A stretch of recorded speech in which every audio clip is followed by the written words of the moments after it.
Bush's own assistant was going to that man's house to give him an alibi. This is very, very complex stuff, very deep stuff, very profound stuff. Well, they always, in intelligence ops, just do random crazy things to create a fog and all sorts of rabbit trails.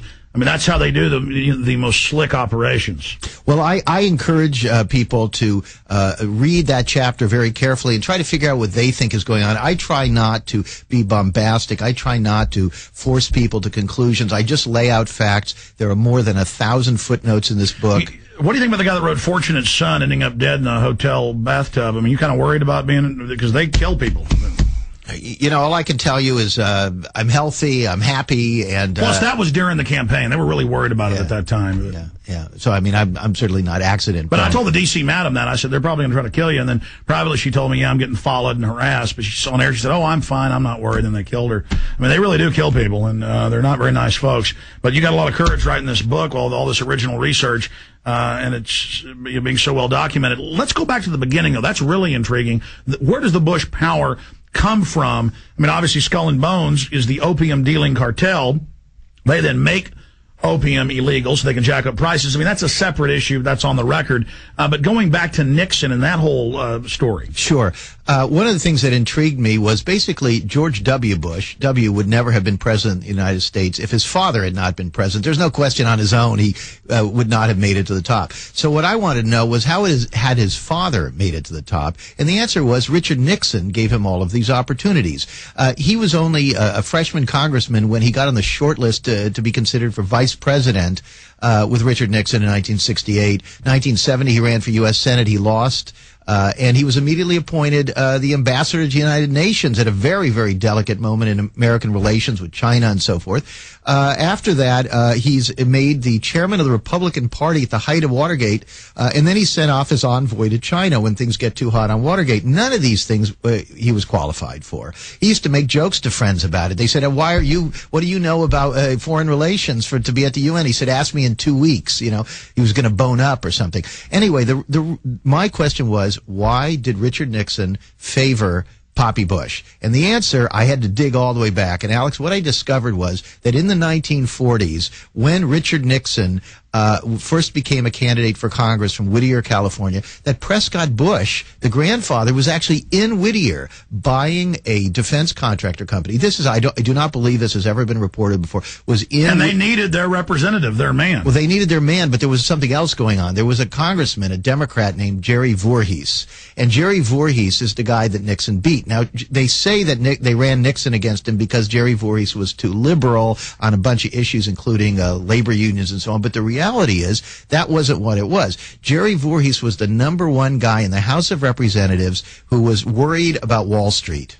And what he was worried about was this was, not that long after the Great Depression, and he was afraid that if there was no regulation and oversight of both the bankers and the Wall Street people, that we could have another crisis like that. And they were very upset about Jerry Voorhees, and basically the financiers, the group that Prescott Bush was part of, wanted him out. Jerry Voorhees even suspected this, and I found something he wrote where he said that he had heard that somebody was in his district looking for someone to run against him. He just didn't know who it was. And it seems that it was Prescott Bush because he was there buying that company in the district right at that moment.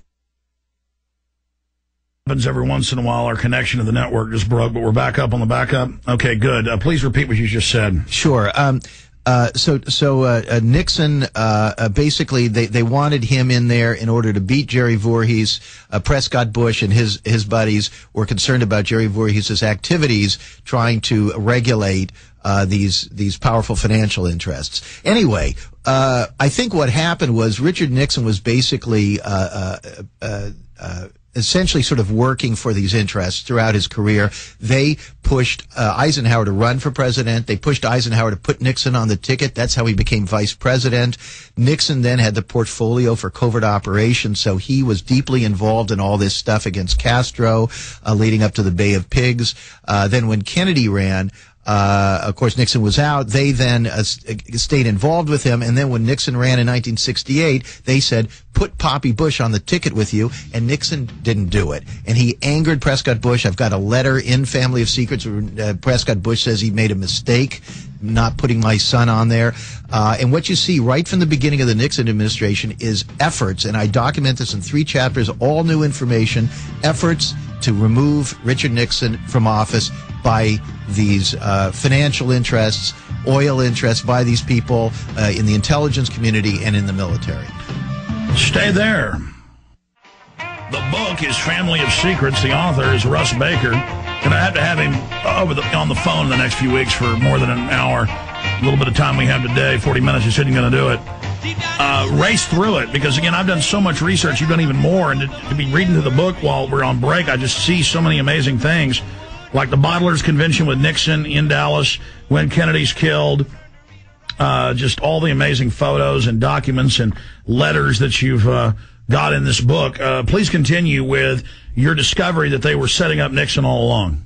Sure. I mean, what intrigued me, and I have to say, by the way, that 2 of the major revelations in the book, one is about the Kennedy assassination and the involvement of the intelligence community in organizing it, and these curious coincidences in which George H.W. Bush keeps showing up in relation to that. By the way, one of those other coincidences is there was a family friend of George H.W. Bush by the name of George de Mohrenschildt, and he was a white Russian emigre with intelligence ties. He also happened to be Lee Harvey Oswald's father figure. In the year before the assassination, this man practically organized all aspects of Lee Harvey Oswald's life. This is not mentioned very widely at all. You can find bits and pieces on him in a few other books and on the internet. But I have a whole chapter on George de Mohrenschildt. His nephew was the roommate in prep school with Poppy Bush. And so this man was so close to there's E. Howard Hunt, who's now admitted to running the operation to kill Kennedy. I'm sorry, go ahead. Sure. Anyway, so this Kennedy stuff, we don't have time here to go into all of it. There are 4 chapters on the Kennedy assassination with a number of figures associated with George H.W. Bush there.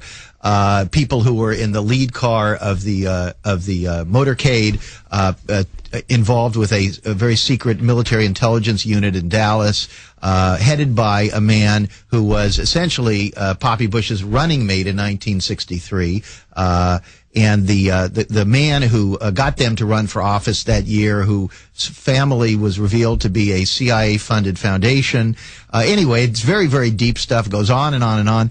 I had always sort of not followed the Kennedy assassination. Most journalists like myself just know that it's just too much of a quagmire. So I said, all right, maybe Oswald did it alone. Well, I have had to completely revise my thinking on that as a result of the research that went into Family of Secrets. Now, Nixon, you asked about Nixon.